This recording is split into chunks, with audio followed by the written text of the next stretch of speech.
Et voilà mes vieilleries. Les voilà. Ah, qu'est-ce que c'est que ça? Voilà, des anciens des années 1965. Mes premiers émois, Tupperware.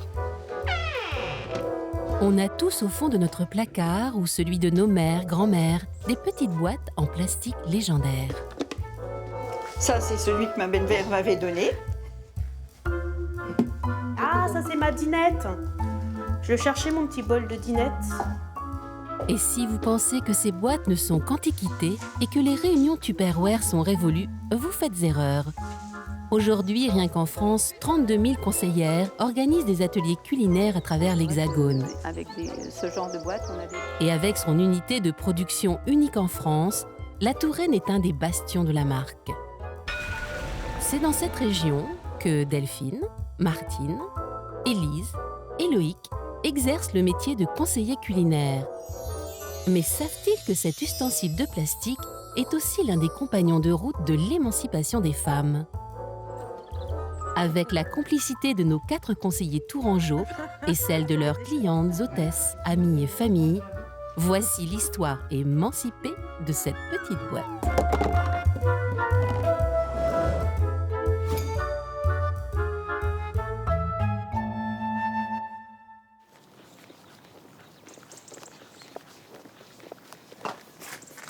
Salut Delphine, ça va? Ça va? Regarde, je voudrais que tu m'expliques parce que je ne sais pas m'en servir. Ah d'accord. Bien, c'est une tasse avec un filtre à café. Et c'est doré à leur fin. Pour Delphine, 42 ans et ses 22 ans de métier dans la boîte, être conseillère, c'est avant tout un défi personnel. Permettre au café de passer. Je connaissais le produit parce que ma mère en a toujours eu. À part ça, c'est tout, mais je connaissais pas du tout le métier. Donc c'est un challenge, je ne sais pas où j'allais.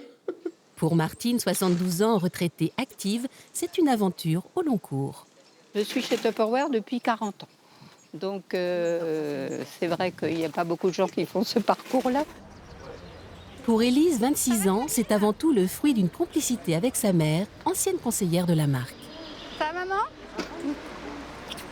Elle travaillait beaucoup, elle faisait beaucoup d'heures, mais toujours dans de la bonne humeur. Ça m'épatait un petit peu à cette époque-là. Bonjour Loïc. Oh, bah, ça me fait plaisir de te voir. Tu vas bien?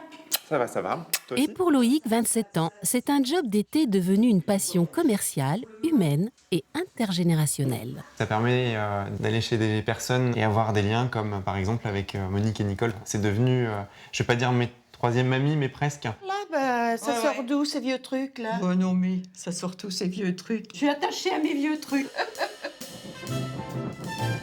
Et pour commencer, petite révision historique pour tout le monde. Voilà, alors cette belle petite boîte verseuse. Earl Tupper, qui était un chimiste. C'est lui qui a eu l'idée de rendre hermétique un bol. C'est Earl Tupper avec Bronnie Wise, on va dire businesswoman. C'est elle qui a créé le système de vente par réunion. Un duo visionnaire pour une success story made in USA. L'histoire débute au cours de la Seconde Guerre mondiale. Seul, dans son laboratoire, Earl Tupper, ingénieur chimiste américain, travaille sur un nouveau matériau qui va révolutionner le monde domestique, le plastique.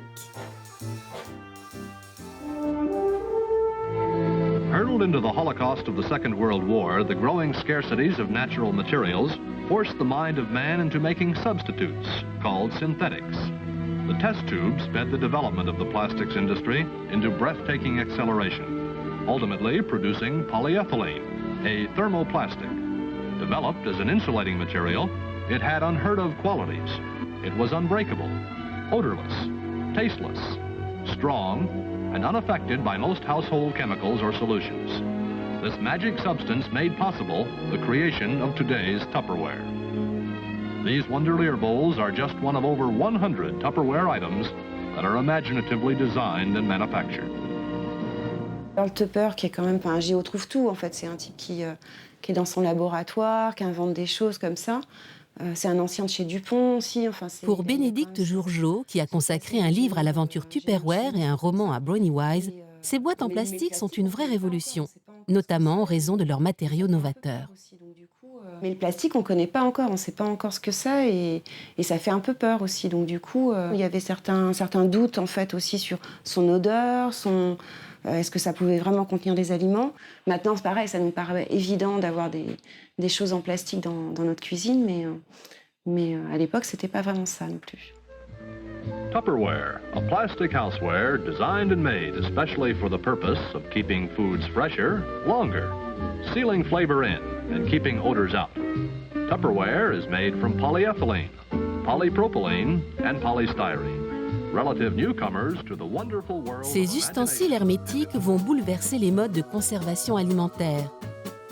Quand les boîtes en plastique débarquent en France dans les années 60, c'est une véritable révolution ménagère. Bonjour. Tu m'as retrouvé des vieilles boîtes quand Oui, je t'ai demandé, ouais? Oui, il y en a. Oui. Simone, 81 ans, la maman de Delphine, a été une cliente pionnière des boîtes en plastique dans les années 60, du côté de Vendôme. Ah ouais. T'as pas des petits? Si, les petits aussi. Ah, les petits. Il y en a encore là. Ah, les petits là, ouais. Voilà encore. Ah. Tu te rappelles de quand t'as acheté ces produits-là? C'était quand? Il y a longtemps? Vers des années 1965, 70. Ah oui, au début alors. C'était chez tes copines? C'était chez une amie à La Roche, commune de Crucheret. Elle m'avait invitée, on ne connaissait pas du tout. Ah C'était la surprise. Ah ouais? Oui. Et du coup... Et puis on avait acheté quelques-uns pour voir, et on a trouvé ça formidable. Il y avait le frigo à l'époque? Il y avait le frigo. Oui, il y avait le frigo à l'époque, oui. C'était le début du frigo aussi. Le début, bah ouais, donc conserver ses aliments dans un frigo, il fallait des... On remettait les aliments avec, bien couverts, un couvercle hermétique. pour conserver dans le frigo. Et oui, le réfrigérateur grand public a débuté sa carrière dans les mêmes années que la petite boîte et il est devenu un allié fidèle. Ah, c'est quoi ça? Alors, c'est vieux ça? Les plus anciens, C'est vieux, qui datent de vers 1965. Ah oui. Au fil du récit de boîte en boîte, Simone retrouve avec plaisir ses souvenirs de ménagère avec un petit faible pour sa boîte à farine. C'est bien pour mesurer. Dans le temps, on avait toujours les kilos de farine dans le placard. Il se promenait toujours une souris qui perçait les sacs de farine. Alors là, après, quand c'était là-dedans, on était tranquille. Maintenant, on n'a plus de souris, ça va.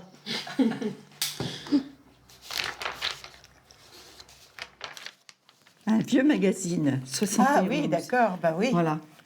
Moi, j'ai dû commencer en 69-70, moi. Ah oui. À Tours, Monique et Nicole, voisines et amies, se souviennent elles aussi de cette révolution de la conservation. C'est pas dans ces années-là qu'ils ont commencé. C'était quand même pratique. Bah oui, c'est surtout pour conserver. Parce Voilà, qu'à ce pour moment-là, conserver. à ce moment-là, il n'y avait ça rien aussi, pour conserver. Il n'y avait pas grand-chose, hein. Il n'y avait rien pour conserver. Hein. Est-ce qu'il y avait le papier d'alu même? C'est peut-être pas sûr. Il n'y avait pas le Oh, cello. il n'y avait pas le papier d'alu, parce que le papier d'alu, je pense qu'il est arrivé dans les années 75 à peu Alors près. on a trouvé ça... Le cello, encore bien moins. Oui, on a trouvé ça formidable, quoi. C'était bien. Ah bah oui. Mais bon, ça n'a pas été toujours facile de leur faire découvrir. Hein. Pas toujours. Parce qu'il y a des personnes qui disaient « Ah, c'est du plastique, c'est du... » Voilà. C'est ça. Ouais. Ouais. Oui, c'était Ouais, ça. oui. C'était ça, oui. réticent. Ils étaient réticents. Puis des fois, le prix aussi. Oui, le prix. Ils avaient peur. Ça leur a fait peur un peu. Mais ce qu'ils ne se rendaient pas compte, c'est que ça durait très longtemps, la preuve. Ah bah oui, la preuve. Voilà. Tupperware comes in all shapes, all sizes. You can freeze it, stack it, any which way. It won't leak or spill. Tupperware keeps aroma and flavor locked in. And because you can see what's inside, no more forgotten leftovers. Mais pour assurer l'avenir commercial de cette invention, il fallut une femme, une visionnaire étonnante du nom de Brownie Wise, qui inventa la célèbre Home Party, appelée chez nous Réunion Tupperware. Elle est partie de rien, avec son idée de faire des Tupperware parties, des Tupperware Home Parties. Elle a fait décoller en fait Tupperware qui jusque-là végétait un petit peu dans les grands magasins. Elle avait un sens du marketing assez poussé pour l'époque. Et elle a fait de cette entreprise ce qu'elle est maintenant. Et je pense que c'est vraiment lié à cette histoire de réunion, en fait, à domicile. Et ça, il fallait y penser. La réunion à domicile permet à Bronnie Wise de démontrer l'ingéniosité de ce bol merveilleux devant un public de ménagères médusées. Elle lance ce produit pour montrer qu'il est incassable. Elle lance une boîte, un bol merveilleux, ça s'appelait les bols merveilleux, avec un couvercle rond. Elle lance le bol à une cliente pour peut-être montrer la résistance. Non, je sais pas. Bon. Donc là, elle lance le bol, elle a mis de l'eau dedans et elle l'a refermé. Elle le lance à une personne dans l'assistance. Et donc, a priori, là, tout le monde a peur que le bol s'ouvre plein d'eau. Et en fait, on se rend compte qu'il peut tomber et qu'il ne va pas s'ouvrir, quoi. C'est assez précurseur, je trouve, Elle montre l'utilité du bol, enfin, de la fermeture hermétique. Ah oui, d'accord. Ok. Watch her show the way to use Tupperware's patented seal. See? You put the seal on tight, then press down the center and lift the seal a bit at one side. Hear that? That's Tupperware's airtight promise to lock in flavor and lock out air. So salads keep their... and gelatin desserts keep their... Since Tupperware can't spill or leak, you can store it any which way in your freezer or refrigerator. Outre son esprit précurseur, Bronnie Wise profite d'un contexte historique et social propice à ces réunions à domicile entre femmes. En effet, au cours de la Seconde Guerre mondiale, sollicitées par l'effort de guerre, les femmes américaines sont devenues une force de travail pour remplacer les hommes partis au front. Women help to keep the irreplaceable rolling stock in good running order. They are collecting fares and driving buses.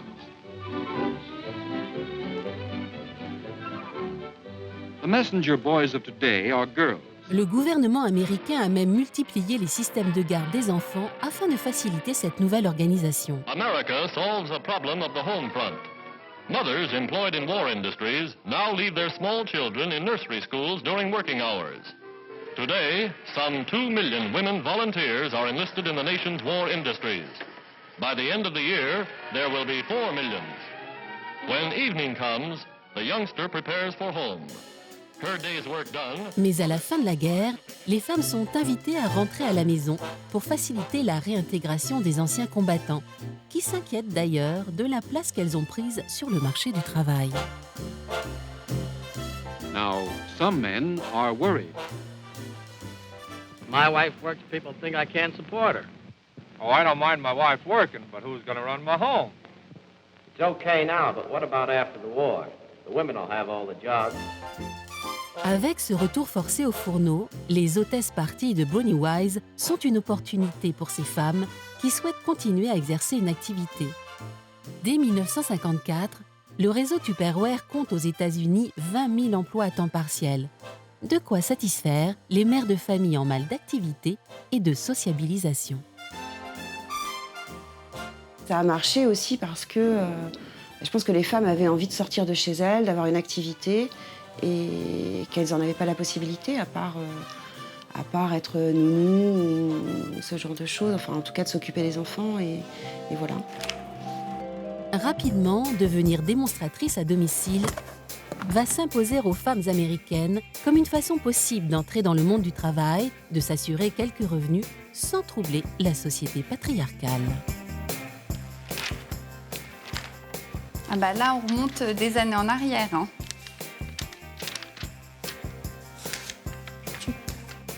Ah oui, les cuisines en formica.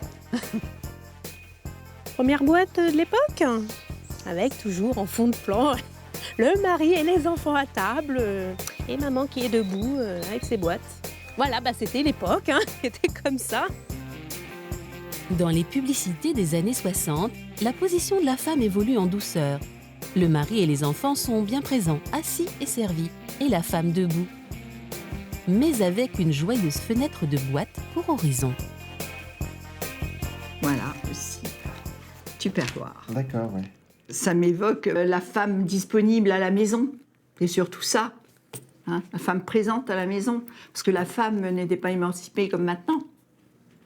C'est sûr de ça. C'était rare quand elle travaillait et c'était la femme à la maison.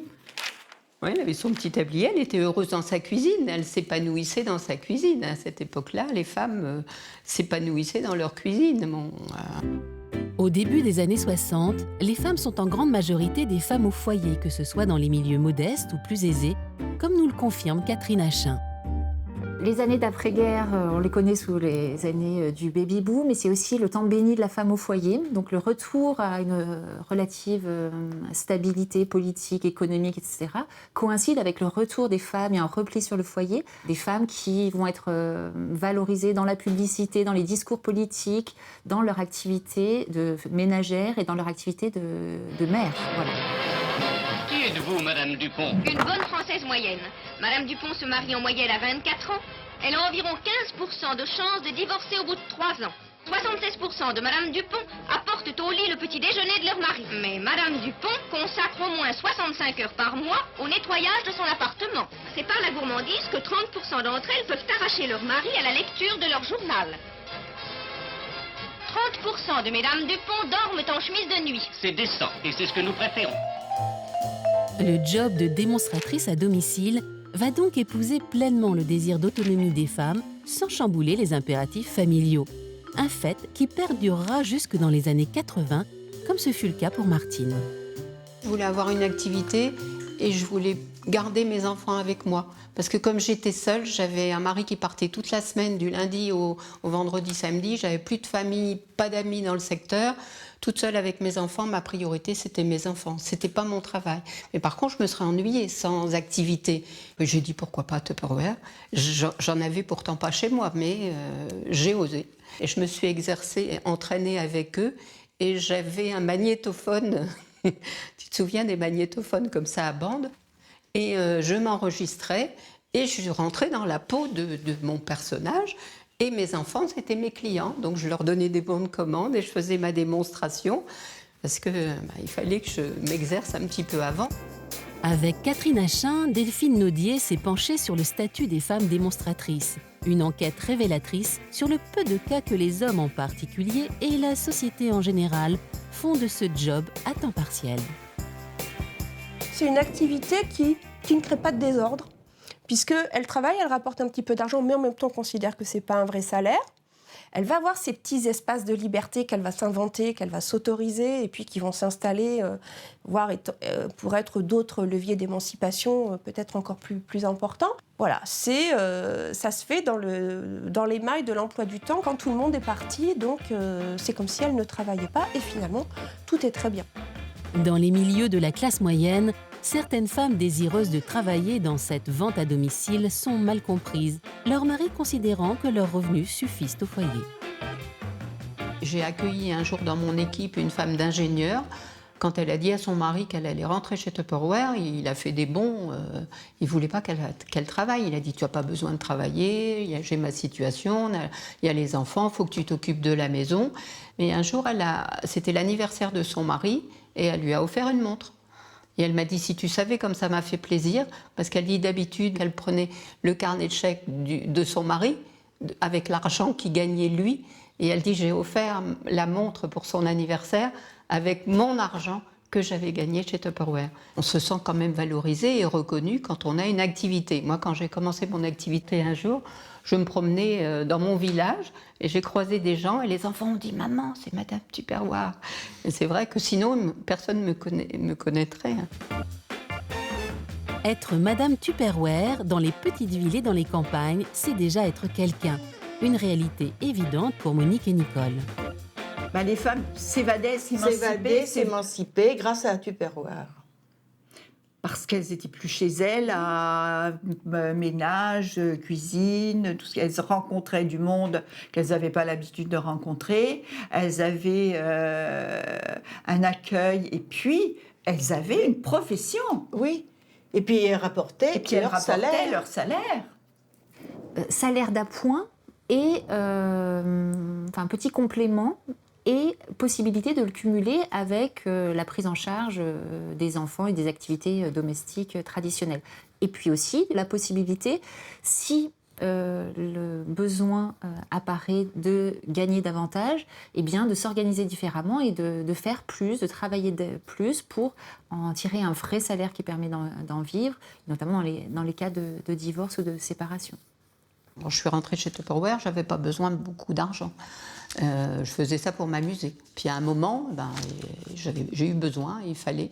Donc j'avais une solution, je t'avais expliqué, c'était retourner dans le Nord, dans ma famille. Mais j'ai dit, je ne veux pas qu'on m'aide, je vais y arriver toute seule.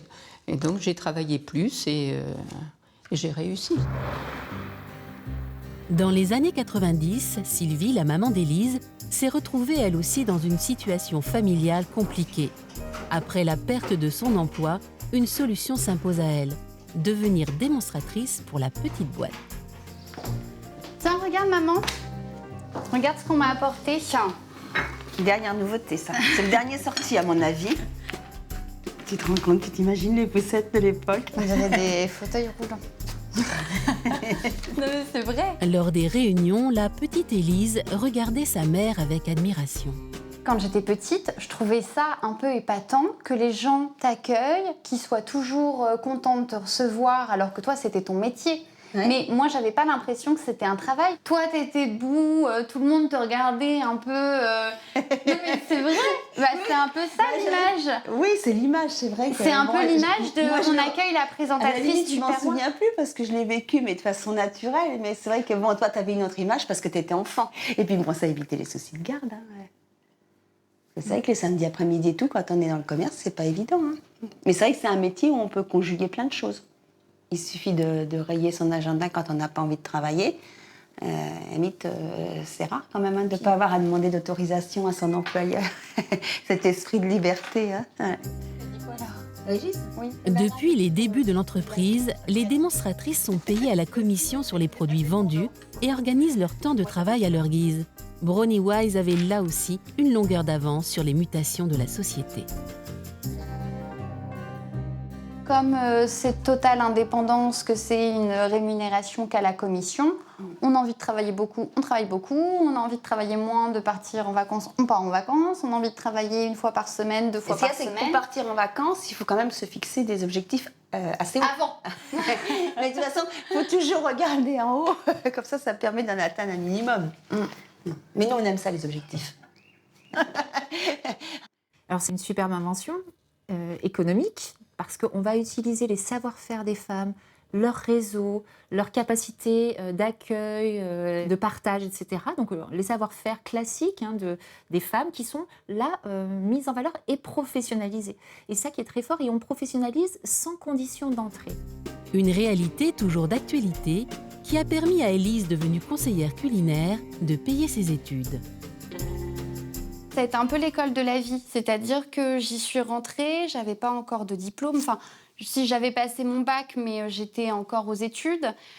Et finalement, on apprend que même si on n'a pas de diplôme, même si on n'a pas un CV qui est hyper chargé, ben on nous accueille, on peut arriver à travailler comme on le souhaite, on peut évoluer si on le désire. Ça, c'est quand même très valorisant d'arriver dans une entreprise et qu'on te dise « vous n'avez pas de diplôme, c'est pas grave, venez travailler chez nous ». Vous avez les qualités dont on a besoin. Donc effectivement, je pense que c'est un formidable discours d'entreprise, mais qui, en même temps, sert les femmes. Pour certaines, elles vont pouvoir s'appuyer là-dessus pour passer leur permis de conduire, avoir accès à une voiture de fonction avec laquelle on peut se déplacer à travers le département. La voiture, voilà bien une des forces de la marque. Offrir une voiture à leur meilleure vendeuse. Être au volant de son auto, une fierté sans pareille. La voiture. C'est une 4L à l'époque. Il y avait déjà le logo Tupperware dessus. Et on voit que là, donc voilà, il y a toujours donc là il y a le bouquet de fleurs pour dire bravo et la dame a l'air très fière et ça a l'air d'être sa première voiture neuve, comme beaucoup d'entre nous. Donc là c'est pareil, c'est une grosse fierté d'avoir la voiture. Première voiture que j'ai eue, je suis allée la chercher avec toutes mes collègues. Et on nous remet les clés comme ça et on peut monter dedans et partir tout de suite. Alors ça, c'est génial.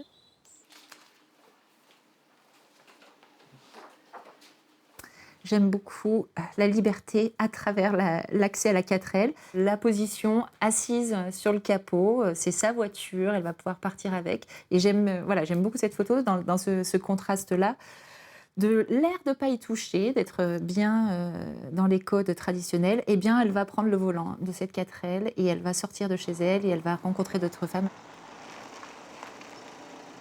Aujourd'hui, fini la 4L. Les démonstratrices méritantes possèdent une voiture de fonction plus contemporaine, mais le principe reste le même. Quand Delphine se lance dans cette activité en 1995 et obtient rapidement sa première voiture, sa mère Simone est épatée, car elle ne considère pas ce travail comme un vrai métier, mais plutôt comme un job d'appoint, comme on fait une saison agricole. Tu te souviens quand je me suis lancée? Oui. Et qu'est-ce que t'en as pensé? C'était avec Madame Duménil. Voilà, qui m'a dit d'essayer de faire ça pour compléter les saisons. Moi, je pensais pas trop que tu allais faire carrière dedans. Je trouvais que c'était un peu... C'était pas un travail. Hein, c'était pas un travail trop assuré, quoi. Tu arrives à gagner ta vie avec ça quand même, quoi. Que je pensais pas au départ. Oui, finalement, j'ai fait ma clientèle toute seule. Oui, parce que c'est pas facile hein, de trouver la clientèle. Heureusement, il y a eu la famille et les amis au départ. Pour démarrer, Delphine a pu compter sur ses amis d'enfance, comme Véronique, qui a été sa première hôtesse. Ah oui. En fait, quand j'ai démarré, j'avais cette tête-là. Non, tu reconnais? On dirait une ado. Bah ouais, j'avais quoi, 20 ans? Voilà, ça c'est quand j'ai été nommée monitrice en concession Touraine. Il y a ma maman qui était présente ce jour-là, la seule fois où elle est venue en concession. C'est la seule fois? Oui. Ah oui. Pour Véronique, voir son amie Delphine si réservée, se lancer dans cette aventure fut une vraie surprise. Je me suis dit, mais qu'est-ce qu'elle va faire là-dedans? Parce qu'elle est très timide, en fait. Et en classe, on n'entendait jamais. C'était toujours l'élève modèle. Il y a une prof qui est venue à ton atelier, qui était surprise de me voir parler. Et en fait, je me suis dit, c'est bizarre. Mais elle est totalement différente. Quand elle fait un atelier, j'ai l'impression que c'est pas la même. C'est comme un artiste qui monte sur scène, en fait. Et c'est pas la même. C'est quelqu'un d'autre, elle est différente. Je suis pas trop timide, mais je suis pas sûre que je pourrais faire ce qu'elle fait, en fait. Delphine vante donc la qualité des produits avec aisance et elle doit aussi participer aux animations à la concession de Tours. C'est là que les conseillères se retrouvent dans une ambiance festive. On danse, on se déguise, un management à l'américaine qui existe depuis la création de l'entreprise.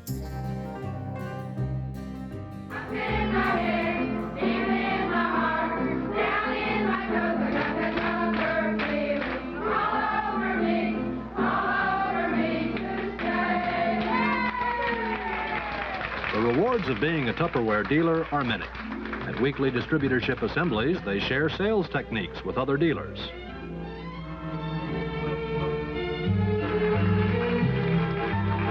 Recognition is also given for past achievements. National sales and recruiting contests provide the opportunity to earn exciting gifts. Quand j'ai vu ça pour la première fois, j'ai dit elles sont complètement zinzin, ces pauvres femmes. Mais bon, après, j'ai fait comme tout le monde. J'ai dansé, j'ai chanté, je me suis déguisée très souvent. On fait des sketchs.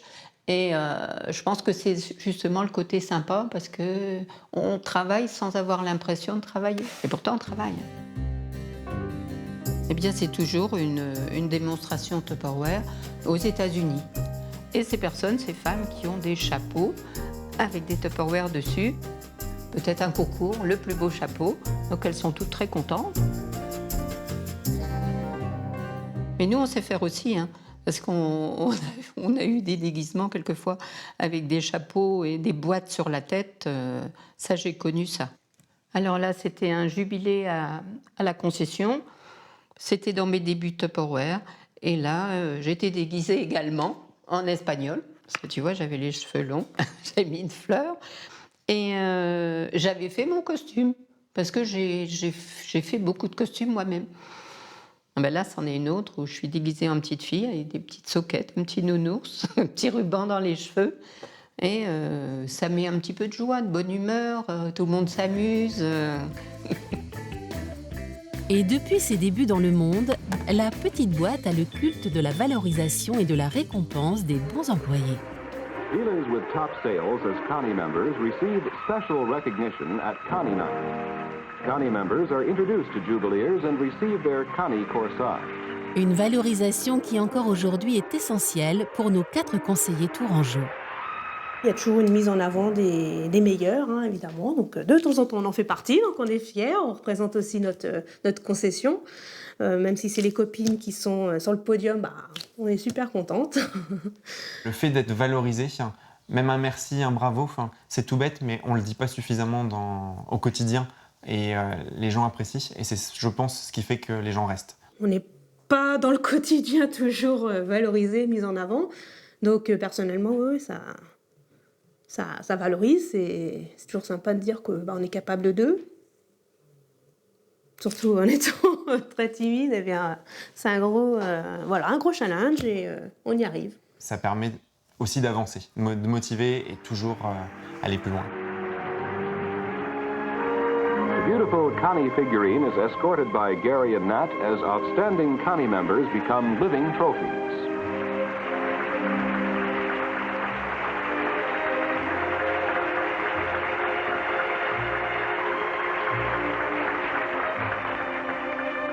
Dr. Kenneth McFarland, sales consultant for the General Motors Corporation, delivers the principal address. I've had a wonderful time with you, and you've been lovely indeed. To me, you always are. I congratulate you in being in the vitally important business of selling.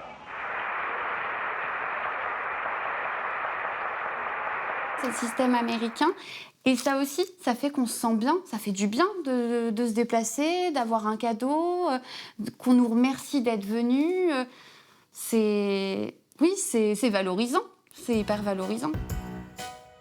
Au-delà de son système commercial et de son management, la petite boîte n'a eu de cesse d'améliorer aussi ses qualités techniques pour conquérir le monde.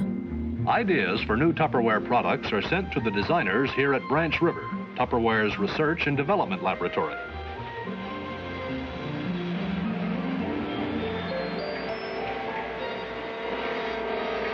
Au début des années 60, les produits Tupperware sont présents dans 50 pays, en Europe, en Asie et au Moyen-Orient. The new product is born. It will be sent to quality control for exhaustive tests and analysis. And if it passes inspection, it will be added to the regular production runs. The sprue is carefully removed and the bowl inspected visually by the operator. The container is then placed on a rack for additional cooling.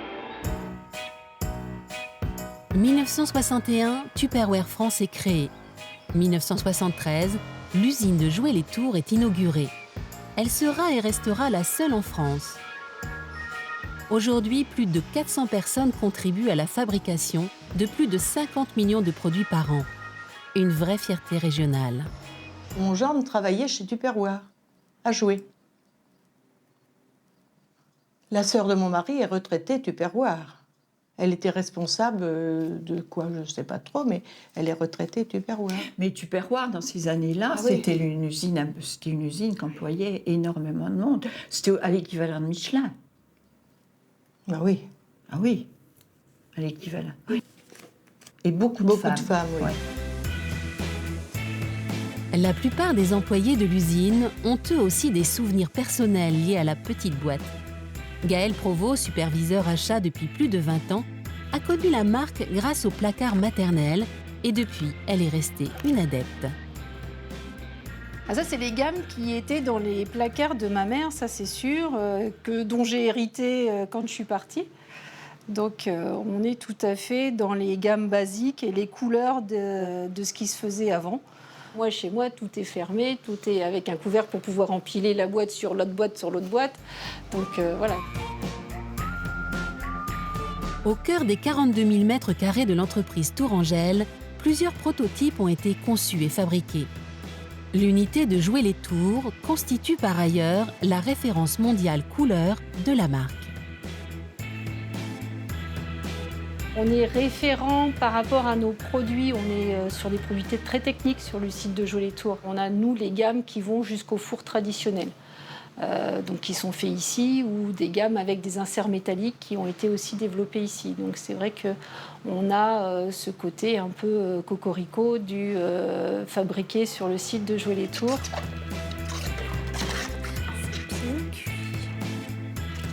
Depuis les années 90, après le réfrigérateur, le nouveau partenaire particulier de la petite boîte, c'est le four à micro-ondes. C'est-à-dire que mes enfants m'avaient offert un micro-ondes au moment que Delphine ait commencé à faire ses réunions. Alors je me suis équipée en plein micro-ondes à cette époque-là. C'est tous les jours. Je cuisine le midi, puis le soir, je vais réchauffer les restes dans le... Bah oui, dans les Crystal Wave. Ça a été mon premier achat. Avant, j'avais quelques petites boîtes que ma tante avait achetées, ma mère. Je suis allée à une réunion chez ma tante, donc il y avait une fille qui commençait l'activité. Et moi, j'ai toujours été équipée micro-ondes, donc j'ai acheté des cocottes. C'était plus ou moins le départ de ces produits-là, parce qu'on pouvait cuisiner 3 plats en 25 minutes au micro-ondes. Alors ça, j'ai trouvé ça super. Il faut bien s'adapter à l'évolution de la société pour essayer de rester en haut du marché sur le produit en plastique. Après, c'est vrai qu'il faut être sur le renouveau en permanence et c'est ce qui nous fera rester sur le site, je pense.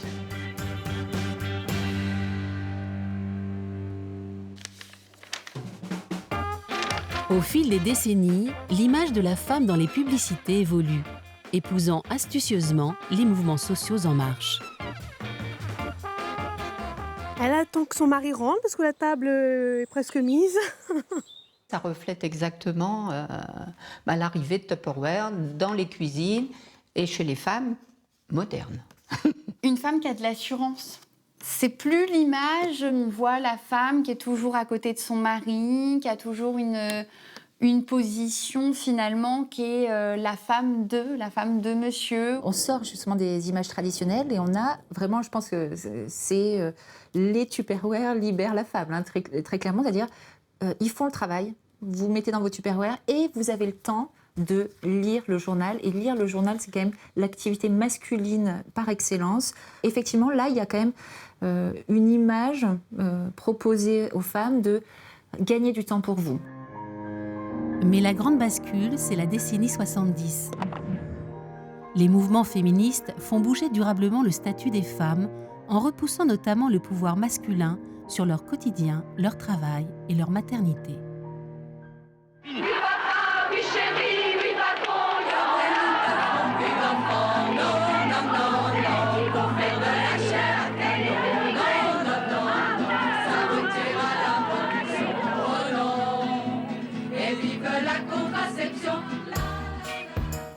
Cet élan féministe contribue à la révolution de la vie des femmes jusque dans leur cuisine.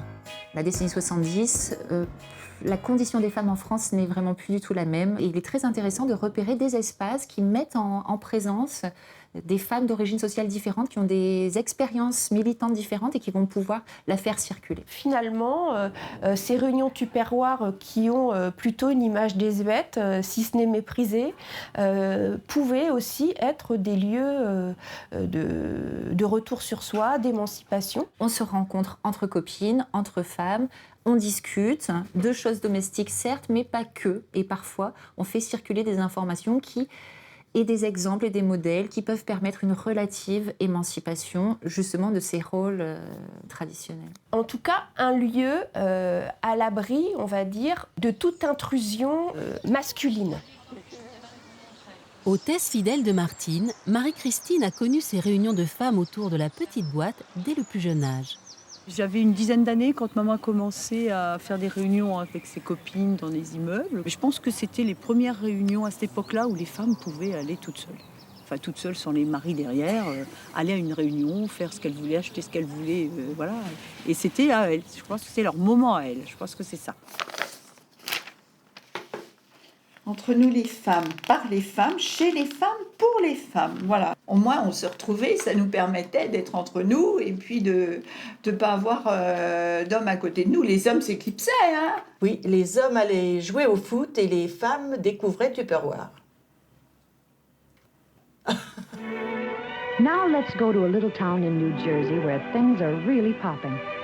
Yes, there's a party going on at Mrs. Betty Martin's house. It's a Tupperware party, and it's really fun. The girls get together and meet their old friends and make some new ones. Ces réunions sont l'occasion pour les participantes de comparer parfois leurs conditions de vie avec des femmes qu'elles ne connaissent pas.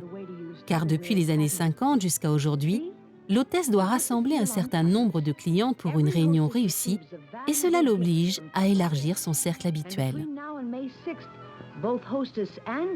Comme je fais des ateliers régulièrement avec Delphine, j'essaye de trouver des nouvelles personnes parce que je me dis que c'est important aussi qu'elle élargisse son réseau.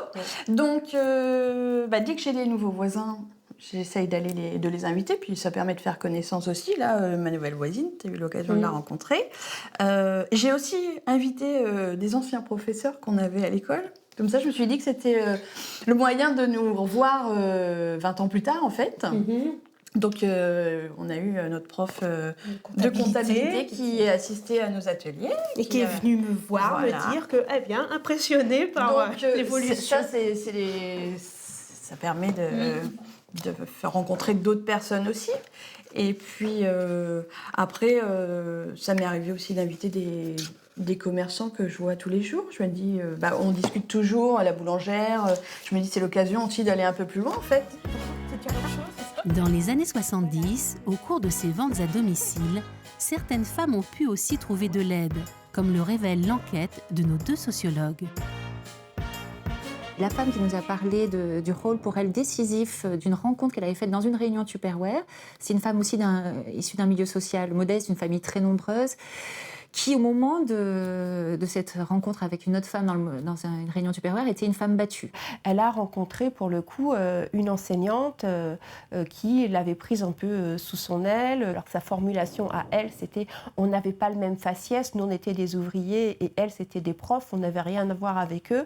Mais quand même, quand elle a compris la détresse dans laquelle j'étais, on est devenues copines. Et là, pour le coup, ça a été pour elle un vrai récit d'émancipation. Et elle va l'aider. En fait, elle va l'aider à prendre conscience que ce n'est pas normal, qu'elle n'est pas obligée de subir ça, qu'elle a le droit de divorcer. Et bien, ces réunions entre femmes, où on discute certes de Tupperware et de choses domestiques, ça peut être aussi le lieu où on rencontre des femmes qui vont nous avertir de « mais non, désormais, on peut divorcer, non, il est légitime que tu exerces une profession, etc. » Les démonstratrices et leurs clientes le savent bien. La réunion à domicile est avant tout un espace commercial, mais c'est aussi un espace de parole et d'échange. Il y a une confiance, un climat qui se crée. Et avec le temps, elles sont très heureuses de nous parler. Moi, récemment, je suis allée chez une cliente qui a perdu sa fille et elle n'en parle plus jamais à personne. Et elle m'en a parlé. Et elle m'a dit, je me surprends à t'en parler parce que jamais plus j'en parle. Mais parce que je pense que je ne connais pas ses amis, et ça lui a fait du bien. Et moi, j'aime écouter les gens. Parmi les fidèles hôtesses d'Élise, Marina, cadre de santé dans un service hospitalier. Marina prépare toujours avec plaisir ces fameuses réunions ateliers auxquelles elle convie les membres de son équipe.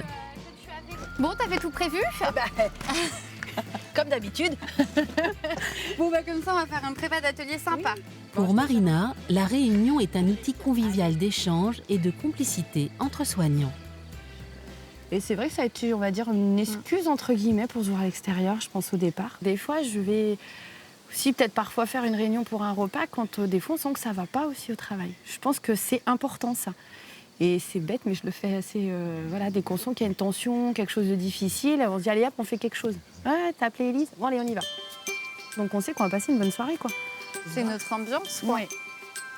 Malgré tout, on parle boulot, on est quand même tous du travail, donc je crois qu'on a envie de dire qu'on parle toujours travail. Faut être clair, des fois, t'es un peu... Oui, mais vous parlez quand même d'autres choses. C'est des petites anecdotes. Voilà. En même temps, on va dire, c'est peut-être du débriefing et des... où on se permet de parler de choses qui nous fait du bien. Et puis après, on parle de tout et... sur de la vie plus personnelle. Sur la connaissance de l'autre, en fait. Je crois que c'est vraiment ça. Hein. On est vraiment, après, je crois qu'on se connaît bien maintenant. Il y a peut-être des personnes aussi que ça a rapproché, le fait de se voir en dehors. Aussi, oui. Oui. Et c'est vrai que maintenant, d'une réunion à une autre, on anticipe déjà maintenant la réunion d'après. Enfin, c'est assez extraordinaire. À nous ? Eh ben oui, à santé. Pour rester dans l'air du temps, la petite boîte a dû s'adapter sans cesse aux mutations de la société. Depuis 2004, fini les réunions où les clientes sont passives. Place à l'atelier culinaire. Bonjour. Ah ben c'est bien, on allait justement commencer. Ah bon, alors je vais pas tomber en retard. Non, pas trop en retard. Merci à vous toutes d'être présentes aujourd'hui.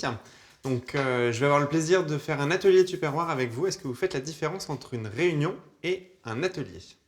La réunion, avant, on présentait les produits. Oui. Et à l'heure actuelle, l'atelier, on prépare la cuisine nous-mêmes. Donc effectivement, le but de cet atelier, c'est de vous faire participer, vous faire découvrir les nouveautés à travers certaines recettes que nous allons réaliser aujourd'hui. Je crois que ce qui a quand même un petit peu changé, c'est les représentations des manières de faire la cuisine. Il y a des émissions de télé-réalité ça devient davantage ludique, c'est pas la corvée. Je crois que s'ils arrivent à durer jusqu'à aujourd'hui, c'est qu'ils ont su prendre ce virage de la cuisine comme goût, comme moment de partage choisi, et pas tâche obligatoire des femmes. Pas trop vite, tournez, sinon vous allez vous épuiser pour rien. Plein de choses ont évolué, ce qui est logique. Et heureusement, parce que sinon, ça aurait coulé, hein, s'ils n'avaient pas su évoluer. Puis enfin, on a bien adopté Loïc aussi. Oh bah oui. Oui, c'est vrai que moi, j'ai rarement connu un animateur comme Loïc. Il a une épaisseur un petit peu plus importante. Ah, Loïc, conseiller culinaire de ces dames. Voilà bien la dernière innovation de la petite boîte. Des hommes pour apprendre la cuisine de tous les jours aux femmes. Donc, on frotte le citron pour pouvoir faire les zestes. Alors, tu peux mettre la râpe dans l'autre sens. C'est ton sens, là, comme tu veux, mais... Les conseillers masculins constituent 5% en France des démonstratrices, en quelque sorte. Loïc est l'un d'eux. Il mène de front son métier d'opticien et celui de conseiller culinaire. C'est ça. Il sait nous intéresser, il connaît son job. Il connaît son job sur le bout des doigts. Oui, tout à fait. Oui. Puis pour un homme, c'est exceptionnel, c'est rare. Hein. Attention, ses chevilles. Attention, ses chevilles. Vous turbotopez, comme ça permet de mixer très vite. Et 15 secondes, ça équivaut à peu près à 792 coups de couteau. C'est vraiment énorme. Loïc s'est lancé dans cette aventure l'été de ses 16 ans pour s'émanciper à sa façon. Alors mes parents n'étaient pas trop chauds au départ, puisque c'est vrai qu'ils m'ont dit oui, Tupperware, c'est un peu ringard, c'est un monde de bonnes femmes. À l'époque, j'avais donc 16 ans, donc il fallait une autorisation parentale pour pouvoir tester l'activité. Et ils m'ont dit, ok, tu fais, mais par contre, on ne veut pas en entendre parler, tu te débrouilles. Je me rappelle, je m'étais entraîné chez mes parents du coup. J'avais installé donc ma table et j'avais 2 gros nounours, celui de mon frère et le mien. On avait mis les nounours autour de la table, ma maman qui était à côté et on avait fait une présentation du coup avec la recette, comme s'il y avait du monde. Et c'est vrai que c'était un petit côté amusant. Le fait que les hommes participent à ces activités, ça peut contribuer à les valoriser, même s'ils sont extrêmement minoritaires.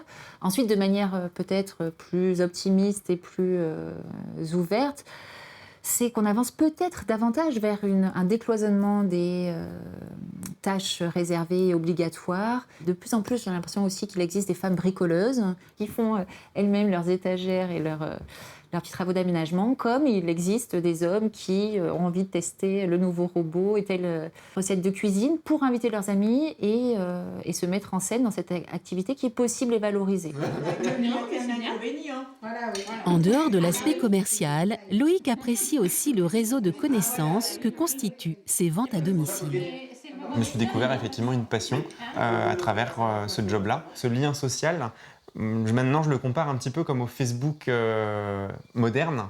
C'est un lien social vraiment très important. C'est beaucoup plus vivant, plus intéressant, moi je trouve, que le Facebook actuel, puisque c'est pas du virtuel. Alors que là, on est vraiment sur le lien humain. Bon alors, ça vous a plu, Charles? Oui. Vous avez passé un bon moment? Très bien. Attends, ça va arriver vers la dernière. Personnellement, moi, ça m'a permis de m'épanouir et d'être beaucoup plus à l'aise aussi face à un public, de pouvoir m'aider à être un peu moins timide aussi, parce que c'est vrai que le fait de parler en atelier, c'est pas toujours facile. Il faut s'adapter à tout type de personnes. Et sur ce plan-là, c'est vrai que ça m'a permis de m'épanouir. Oui, on sent qu'il est motivé. Il est vraiment motivé dans ce qu'il fait. Passionné, c'est le mot. Oui. Passionné. Passionné, motivé. Il vit son cas. Ah oui. Ah oui. Merci.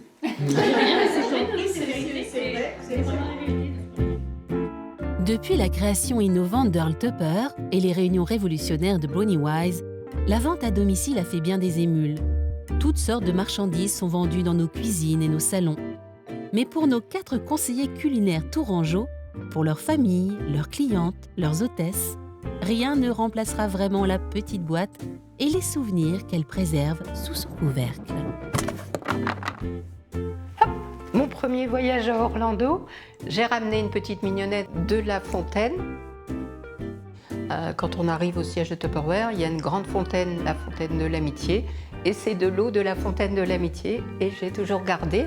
J'ai déménagé plusieurs fois, mais j'ai toujours emmené, et j'ai toujours laissé dans ma cuisine, parce que c'est un souvenir. Pourquoi vous les jetez pas? Ah bah, certainement pas. Pour moi, c'est comme s'il y avait quelque chose qui s'effaçait de ma vie, qu'on oubliait, qu'on jetait, qu'on... Non, c'est pas possible. Il y a des choses qu'on ne peut pas jeter. Tout à fait.